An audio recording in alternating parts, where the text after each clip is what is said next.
There's still a lot going on here. Police, as you can see behind me, still on scene here. This all happened at a home right over my shoulder. And those witnesses tell us that, as you mentioned, it appears that these two teenagers may have been playing with a gun and it went off. Ditching the unlimited personal injury protection requirement is a big hit with most of the drivers I spoke with around Metro Detroit. Yeah, wow is right, Brian. The homeowner and his wife were actually inside when this giant tree came crashing down. You can see totally ripped from its root there. And a gas station employee over here at the ExxonMobil heard what he thought was an explosion. That's when he came outside and saw the aftermath of that crash. It's all thanks to a Hazel Park police dog who led officers just across the street from the little boy's home to a garage, his neighbor's garage, in fact. And after hours of panic in this neighborhood, that little toddler was found safe. Some neighbors were not allowed access into their homes, while others had to stay inside as police attempted to negotiate with this gunman. And take a look behind me. You can see that home. This is the aftermath of that 32-hour-long standoff here.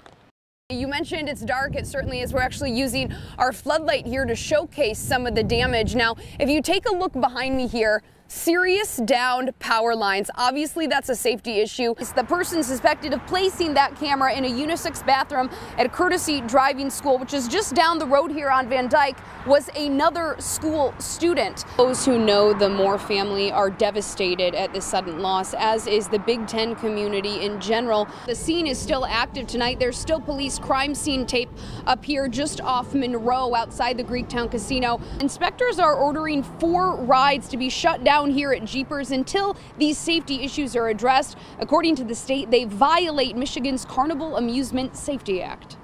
Well, Brian, you don't hear a story like this every day, that's for sure. The owner, Eric Brown, tells me his white 6-month-old goat, Cutie Pie, is normally seen right here in the front yard with her companion, Deer. And that, yeah, despite this rain, people are slowly starting to trickle in. The event officially kicks off here in about an hour, and there's really something here for everyone. We've got games over here, carnival rides, and of course, what most of us are probably here for, tons of fair food. Now this Well, Dave, Carolyn, those two boys were playing outside here at Erickson Elementary back in late April when this all happened. But it wasn't until 2 days ago that one of the child's mother, Kamishi Lindley, learned that her 10-year-old was charged with aggravated assault in juvenile court.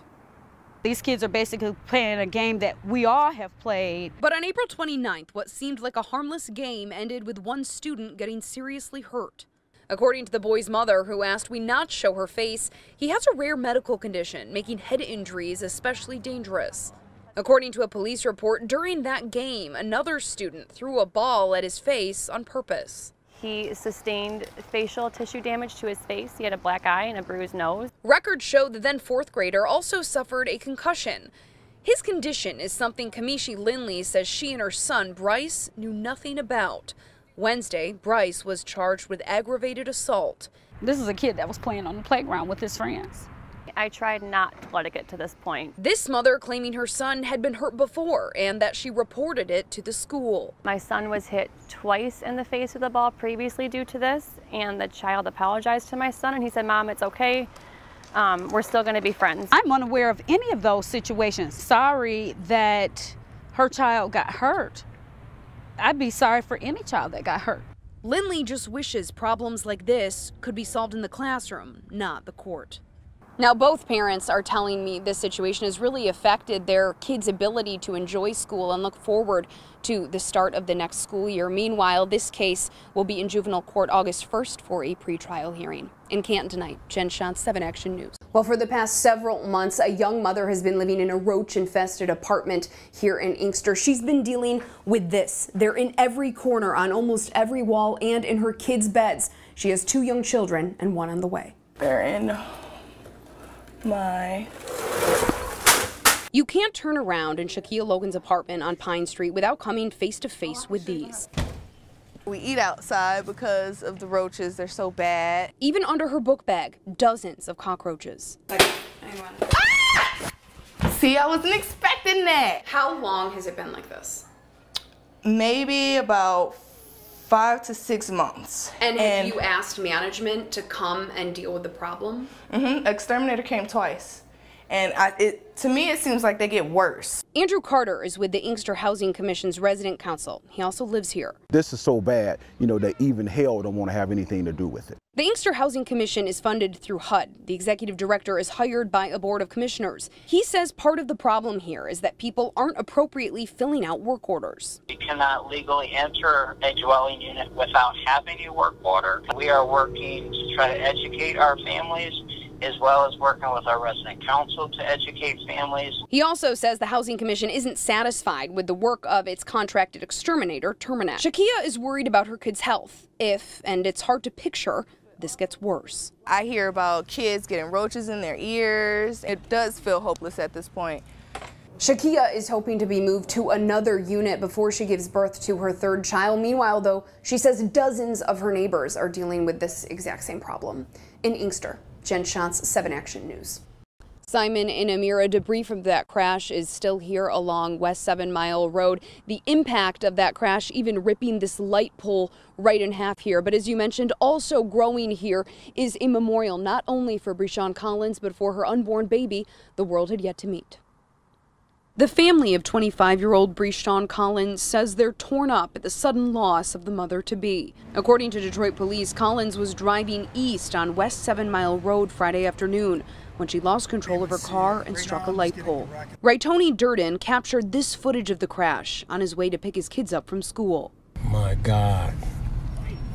My God. I look to my left and I see a car that looked like it was like stacked on top of each other. It looked like 2 cars stacked on top of each other. But as I got closer, I noticed it was one car. In the back of the car, it was like folded in half, looked like a folded up pretzel. Footage from our Chopper 7 shows the car and the light pole, both torn in two. Debris scattered all over the grass. Collins was taken to the hospital where she was pronounced dead.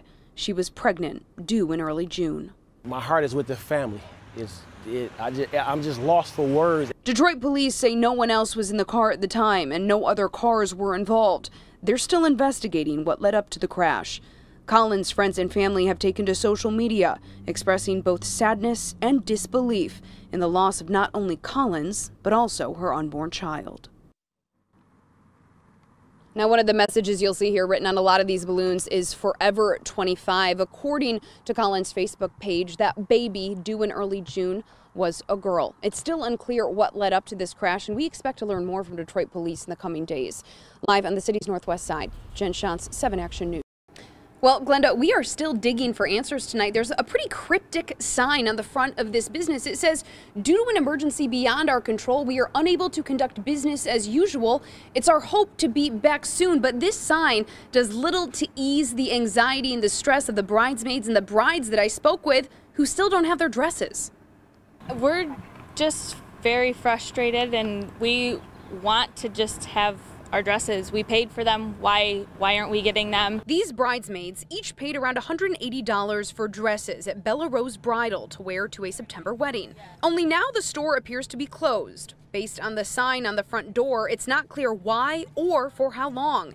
Carolyn Watson is the bride. We've ordered them in November, and it's been, what, 9 months now? 8 months. 8 months now, and we have not got our dresses. And today I was told that the store is now closed and we would not be reimbursed for our money. We attempted to contact Bella Rose, which has an A+ rating from the Better Business Bureau. So far, no answer. These women haven't gotten through either. They say the seamstress and co-owner they were speaking with stopped returning their messages.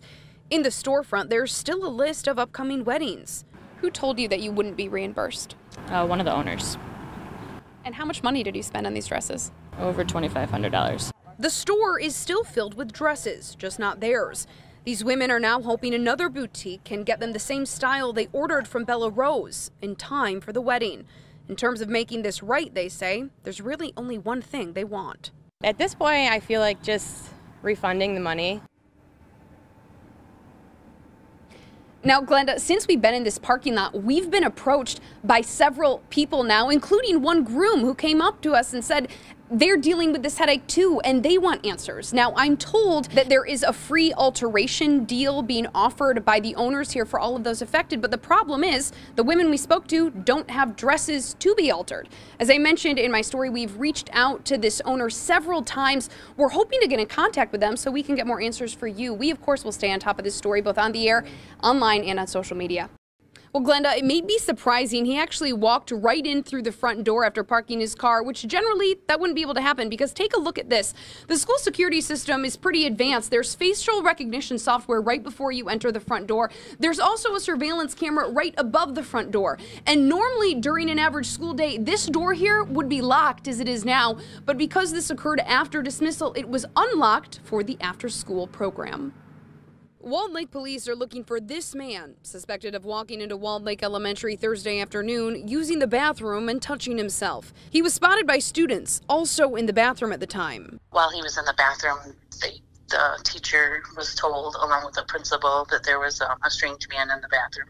The incident happened Thursday after school dismissal. According to police, the man then talked to the school's principal. He stated he was in the school because he wanted to enroll his kids in the school and transfer them from another school district. It's unclear if that's the case, police say, but they want to find this man to get to the bottom of this. We are seeking a warrant for his arrest. Surveillance photos from inside and outside the school captured these images of the suspect, who walked into the school through the front door after parking his car in the parking lot. The front doors of the school were unsecured during the after school hours. Parents were notified of the incident Friday morning by the school's principal. According to police, the school was not made aware of the touching allegations until later. It was a concerned parent who tipped off police. According to a letter the principal sent home to parents, safety protocols are under review. Now, specific charges for the suspect, that would ultimately be left up to an Oakland County prosecutor. Again, if you have any information that could help Walled Lake Police, you're urged to call them. Their phone number, as well as photos of that suspect, can be found on our website, wxyz.com. Well, Rudy, Sima, this is still a very active scene here on Winchester, just off Lasser Road, as police continue to work to get that suspected shooter out of her home. You can see Southfield police are still on scene here. MSP are still here. They've been working out of a barricaded vehicle for several hours now. Southfield police were called here a little before 4:30 today on a report that a woman had shot her husband. Now, when they arrived, they brought the man outside and realized he was dead. Now, as you mentioned, they're focused on getting his wife, that suspected shooter, out of that home. Police say she barricaded herself in a bedroom shortly after that shooting. Southfield Police, Michigan State Police, and SWAT are here. We have seen that armored vehicle and also MSP's bomb squad, as you mentioned. Around 8 o'clock, state troopers brought out their robots as well. And meanwhile, neighbors watched in shock this afternoon as this all unfolded. This is real crazy. It's kind of shocking because we were all in the house, we were watching TV, and my daughter came to the window and said, there's a bunch of police officers outside, not knowing what's going on. And like I said before, it's a pretty quiet neighborhood, so it's kind of, uneasy. We've been hearing officers speaking through a megaphone, but we are being kept quite a distance away from the actual home, so we haven't been able to make out just what they're saying. We did hear a little while ago from a neighbor who wasn't able to access her home. All she said is that the couple who lived there was a nice couple. That's all she would tell us. Again, this is a very active situation unfolding minute by minute here. We're expecting to get updates from police shortly. Be sure to follow us not only on the air, but online, wxyz.com, and on social media as we get the very latest.